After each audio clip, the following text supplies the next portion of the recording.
പക്ഷേ ഒരു കാര്യം നിങ്ങൾ മനസ്സിലാക്കണം, ഞാനിങ്ങോട്ട് വന്നപ്പോൾ ഈ സ്കൂളിലെ അധ്യാപകർ എന്നോട് കാണിക്കുന്ന സ്നേഹത്തിന്റെ ഫലമായി അല്ലെങ്കിൽ ബഹുമാനത്തിന്റെ ഫലമായി ഒരു ഗ്രൂപ്പ് ഫോട്ടോ എടുത്തു മന്ത്രിയോടൊപ്പം നിന്ന്. വളരെ നല്ല കാര്യം, എനിക്ക് വലിയ സന്തോഷമായി. കേരളത്തിലെല്ലാം ഒരു വിദ്യാഭ്യാസത്തിന് ഇപ്പോൾ ഒരു പ്രശ്നമുണ്ട്. 1 മുതൽ 9 വരെയുള്ള ക്ലാസ്സുകൾ ഓൾ പ്രൊമോഷനാണ്. അധ്യാപനം പഠിപ്പിച്ചില്ലെങ്കിലും കുട്ടി പഠിച്ചാലും പഠിച്ചില്ലെങ്കിലും കുട്ടി ജയിക്കും. അതാണ് ഇന്നത്തെ സാഹചര്യം എന്ന് പറയുന്നത്. ആ സാഹചര്യത്തിനൊരു മാറ്റം വരുത്തേണ്ടതായിട്ടുണ്ട്. വർഷങ്ങൾക്ക് മുമ്പ് കേന്ദ്ര ഗവൺമെന്റ് തീരുമാനിച്ച തീരുമാനമാണ് ഈ ഓൾ പ്രൊമോഷൻ. എന്തുകൊണ്ടങ്ങനെ തീരുമാനിച്ചെന്ന് ചോദിച്ചാൽ, UP, ബീഹാർ അതേപോലുള്ള സംസ്ഥാനങ്ങളിൽ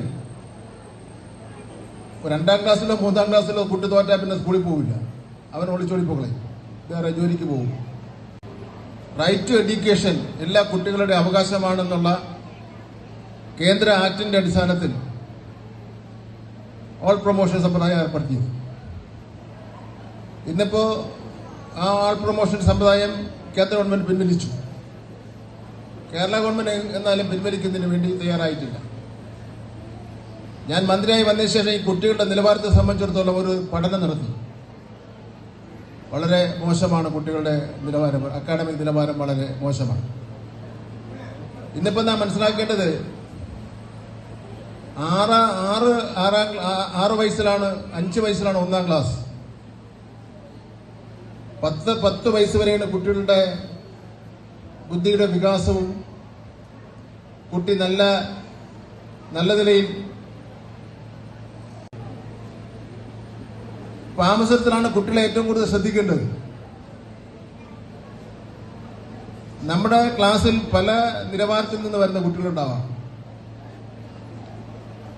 ഓരോ കുട്ടിയുടെയും രക്ഷകർത്താവായി ടീച്ചർമാർ മാറണം. ഒരു കുട്ടി ഒരു വിഷയത്തിന് തോറ്റാൽ, ആ ഒരു കുട്ടി ഒരു വിഷയത്തിന് വളരെ മോശമായ മാർക്ക് വാങ്ങിയാൽ ആരാ മറുപടി പറയേണ്ടത്? മറുപടി പറയേണ്ടത് ടീച്ചർമാരാണ്. അതിനുവേണ്ടിയാണ് സംസ്ഥാന ഗവൺമെന്റ് അവർക്ക് ശമ്പളം കൊടുക്കുന്നതെന്നുള്ള കാര്യം വ്യക്തമാക്കുവാൻ ഞാൻ ആഗ്രഹിക്കുകയാണ്. അല്ലെങ്കിൽ മാനേജ്മെന്റ് ശമ്പളം കൊടുക്കുന്നത് എന്നുള്ള കാര്യം ഞാൻ വ്യക്തമാക്കുവാൻ വേണ്ടി ഞാൻ ആഗ്രഹിക്കുകയാണ്. എന്നുള്ള ഒരു നിലപാടിൽ നിന്നുള്ള മാറ്റം ടീച്ചർമാർക്കും അധ്യാപകർക്കും വന്നാലേ മതിയാവും. അതിനെ കെട്ടിടം നിർമ്മിക്കൽ മാത്രമല്ല, ഇവിടുത്തെ ഇതിന്റെ സഭാംഗങ്ങൾ ചെയ്യേണ്ടത് കുട്ടികളുടെ പഠന നിലവാരത്തെപ്പറ്റി കൂടി ഒരു പരിശോധന നടത്തുന്നതിന് വേണ്ടി നിങ്ങൾ തയ്യാറാവണമെന്നുള്ള കാര്യം ഞാൻ സൂചിപ്പിക്കാൻ വേണ്ടി ഞാൻ ആഗ്രഹിക്കുകയാണ്. പരീക്ഷയിൽ ജയിച്ച എത്ര കുട്ടികളുണ്ട്? കൈവയ്ക്ക്. LSS USS ജയിച്ച എന്തായാലും 5-6 മക്കളെങ്കിലും ഉണ്ട്. മിടുക്കന്മാരായിട്ടുള്ള 5-6 പേരെങ്കിലും ഉണ്ട്. അതിൽ ഞാൻ സന്തോഷിക്കുന്നു.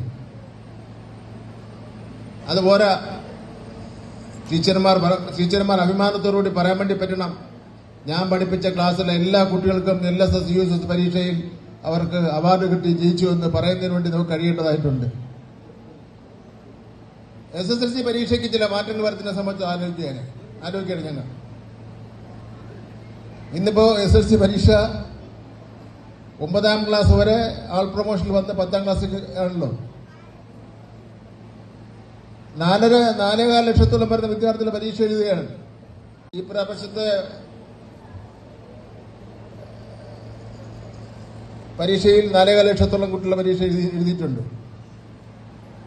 അതിൽ എല്ലാ വിഷയത്തിനും A+ കിട്ടിയ കുട്ടികളുടെ എണ്ണം ഞാനിപ്പോൾ ഓർമ്മിക്കുന്നില്ല. അതിനൊരു പ്രശ്നമുണ്ട്. അതിൽ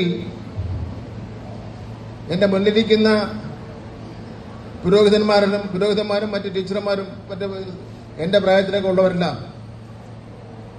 SSLC പരീക്ഷ എഴുതുമ്പോൾ നമുക്ക് എല്ലാ സബ്ജക്റ്റിനും 100-ന് 30-35 മാർക്ക് വേണം തന്നല്ലോ. കുട്ടിയുടെ നിരന്തര മൂല്യനിർണ്ണയത്തിന്റെ അടിസ്ഥാനത്തിൽ കൊടുക്കേണ്ട 20 മാർക്ക്, കുട്ടിയുടെ എക്സ്ട്രാ കരിക്കുലർ കഴിവിന്റെ അടിസ്ഥാനത്തിൽ കൊടുക്കേണ്ട 20 മാർക്ക് വരെ സാർ 20 മാർക്കും കൊടുക്കുകയാണ്. ബാക്കി എത്ര മാർക്കിനാ പരീക്ഷ എഴുതേണ്ടത്? 80 മാർക്ക്. 80-ൽ കുട്ടി 10 മാർക്കിന് ഉത്തരം എഴുതിയാൽ മതി. 20-ഉം 10-ഉം 30 അവൻ ജയിച്ചു. അങ്ങനെ ഇരിക്കും അവൻ്റെ നിലവാരം. 50 മാർക്കിന്റെ പരീക്ഷ 1 മണിക്കൂർ എഴുതിയാൽ മതി. 10 മാർക്ക് മൂല്യം നിർണ്ണയം. പിന്നെ എത്ര മാർക്കാണ്? 40 മാർക്കിന്റെ ഉത്തരം എഴുതിയാൽ മതി. 5 മാർക്കിന്റെ ശരി ഉത്തരം എഴുതി വെച്ചാൽ 10, 5, 15 അവൻ ജയിച്ചു. ഈ സ്ഥിതി മാറ്റാൻ വേണ്ടി പോവുകയാണ്.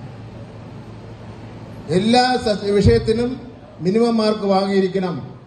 സംഭാവന ചെയ്യുന്ന മാർക്ക് വിജയത്തിന്റെ ഭാഗമായി കൂട്ടാൻ പാടില്ല എന്നുള്ള കാര്യത്തെ സംബന്ധിച്ചിടത്തോളം ആലോചിച്ചുകൊണ്ടിരിക്കുകയാണ്.